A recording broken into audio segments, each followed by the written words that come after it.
સર્વવિમુક્તોને ઢસા શ્રી સ્વામિનારાયણ ગુરુકુળ પીવડા ઘનશ્યામ મહારાજના સાનિધ્યથી હૈયાના હેતથી જય સ્વામિનારાયણ.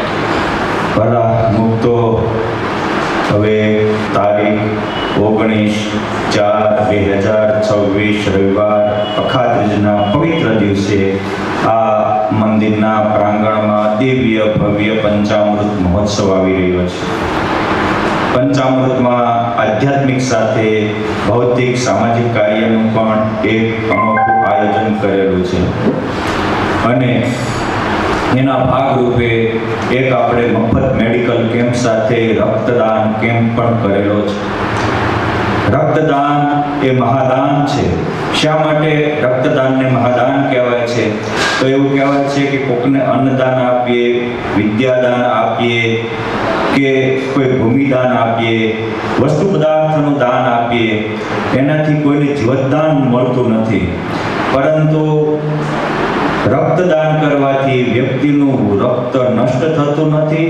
કુદરતના ક્રમ પ્રમાણે અનંત ગણું પાછું પરમાત્મા આપે છે, પરંતુ એક વ્યક્તિને એનાથી જીવતદાન મળે છે. માનવતાનું પહેલું પગથિયું એ પરોપકારિતા છે અને રક્તદાનથી આપણામાં માનવતાના પહેલા પગથિયાનું નિર્માણ થાય છે. એક યુવાન અચાનક બીમારીનો ભોગ બન્યો, મરવા પડતો તો ડૉક્ટરે કહ્યું કે કોઈનું એમની એ પોઝિટિવનું લોહી છે, જો મળી જાય તો એનું જીવન બચી જાય.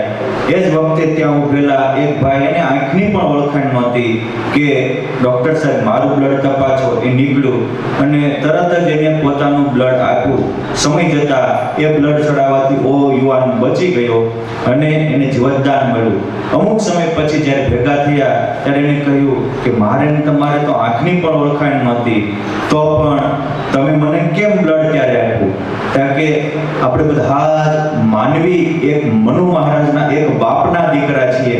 આજે ભલે આંખની ઓળખાણ ન હોય, પરંતુ આપણે આખી તો માનવતાનો સંબંધ છે અને માનવતાનું પ્રથમ સોપાન એ રક્તદાનથી પણ વ્યક્તિ કરી શકે છે.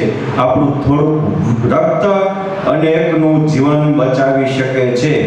માટે જે માનવીમાં કરુણા, સહાનુભૂતિ અને સેવા ભાવના એનું જીવંત દ્રષ્ટાંત કોઈ આપવું હોય તેનું પ્રતીક છે રક્તદાન.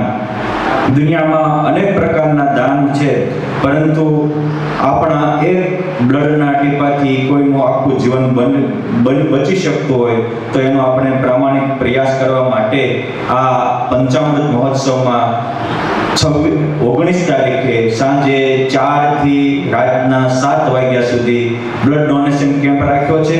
જે કોઈ યુવાનો, યુવતીઓ પોતાની પાસે પુખ્ત વય હોય તો પ્રેમથી બ્લડ ડોનેશન કરવા પધારજો, એવું આ ઢસા ગુરુકુળ સંસ્થાનું સર્વે રક્તદાન પ્રેમીઓને આહ્વાન છે. અહીંયા તમારી બધી સુવિધા કરવામાં આવશે.